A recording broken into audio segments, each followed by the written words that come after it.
बिछाम दे माता। बैठा बाबा। माता मुझे कुछ भिक्षा चाहिए। क्या चाहिए बाबा? सुनिए माँ।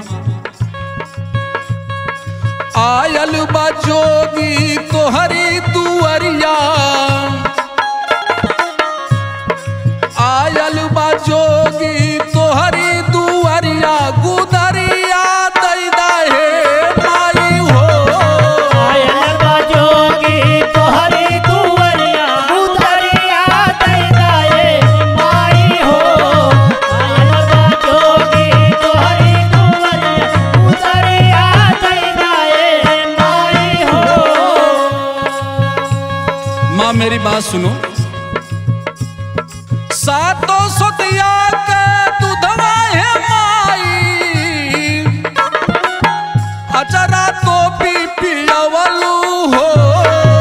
अचरा तो पी पियावलू माई, अचरा तो पी पियावलू हो।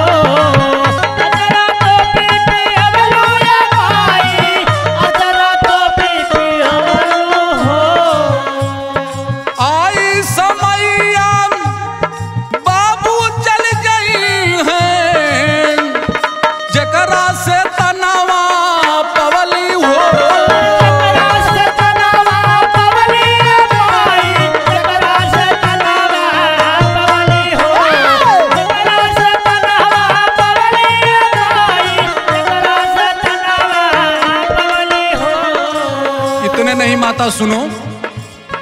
बहिनी बीरनवा छुटी है मेहरिया, बहिनी बीरनवा छुटी है मेहरिया, गुदरिया दई दहे माई हो। पहली बीरनवा छुटी है मेहरिया, गुदरिया दई दहे माई हो।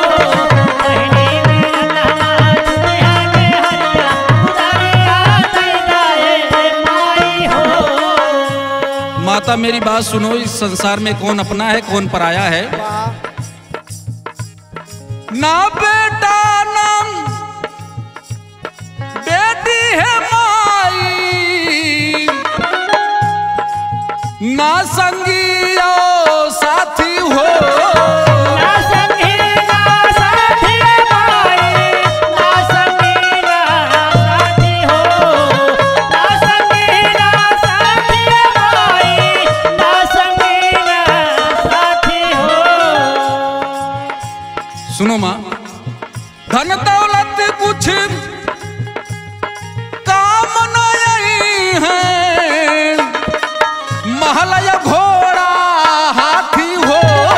महल घोड़ा हाथी माई, महल घोड़ा हाथी हो।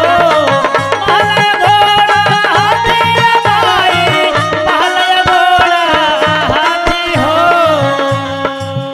गुरु गोरख के गैली सरनिया, गुरु गोरख के गैली सरनिया, गुदरिया दई दहे माई हो। गुरु गोरख के गैली सरनिया, गुदरिया दई दहे माई हो। गुरु गोरख के गैली सरनिया, गुदरिया दई दहे माई हो। माँ सुनो ये संसार की हालत। सगरो बजरिया माया ठगनी के, ठग ठग जाला बिछावले बा। ठग जाला बिछवले माई, ठग ठग जाला बिछवले माई। ठग ठग जाला बिछवले माई, ठग ठग जाला बिछवले माई। इतने नहीं माँ सुनो मेरी बात।